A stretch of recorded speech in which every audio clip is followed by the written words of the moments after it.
New Horizons probe eyes Pluto for historic encounter. The American Space Agency's, NASA, mission to Pluto is about to get underway in earnest. Its New Horizons probe will take the first of a set of critical pictures on approach to the icy world on Sunday. At a separation still of 200 million km, Pluto will be hardly discernible in these images, just a speck of light against the stars. But the mission team says this view is needed to help line up the spacecraft correctly for its flyby on July 14.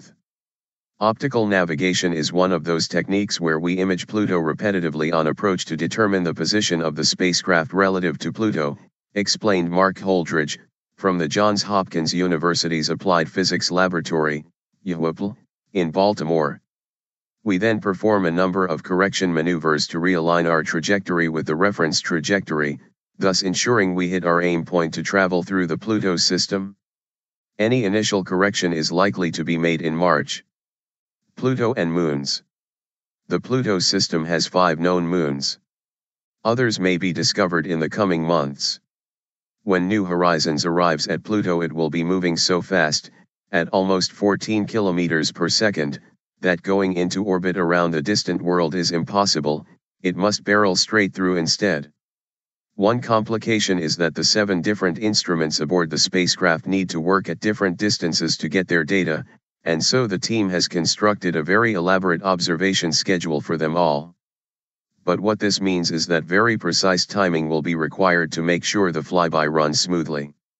Closest approach to Pluto is set for around 11:50 GMT on July 14, at a missed distance of roughly 13,695 kilometers from the surface.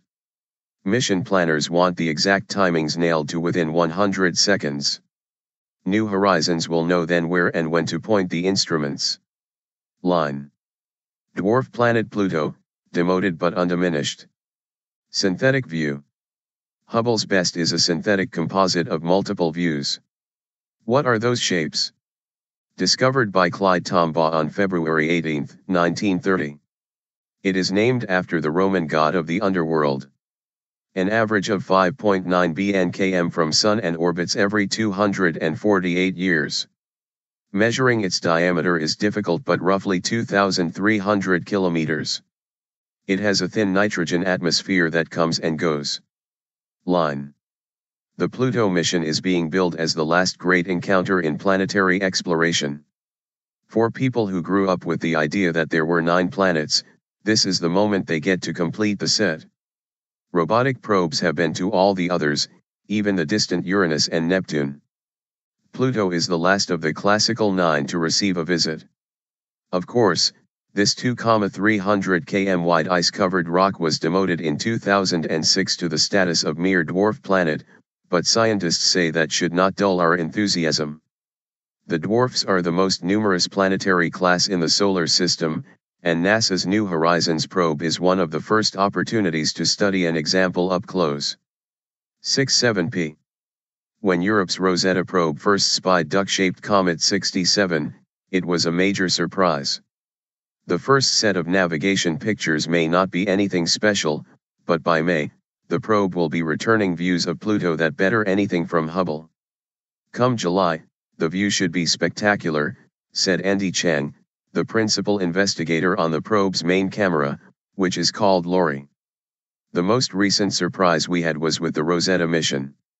Hubble had made a shape model of Comet 67P, but no one expected it to look like a rubber ducky, he told BBC News.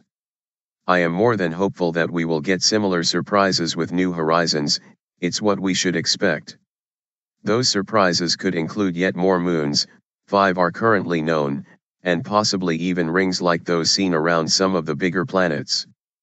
Pluto is currently 5 bn/km from Earth. It has taken New Horizons more than 9 years to get to the dwarf's doorstep. Once the flyby is complete, the probe will be targeted at an even more distant object in the Kuiper belt, the name given to the icy domain beyond the main planets. Scientists think this region of space may contain many thousands of Pluto-like objects, some of which may even rival Mars and Earth in size. The first optical navigation images should be back on Earth by Tuesday at the latest. They will show Pluto with its largest moon, Charon.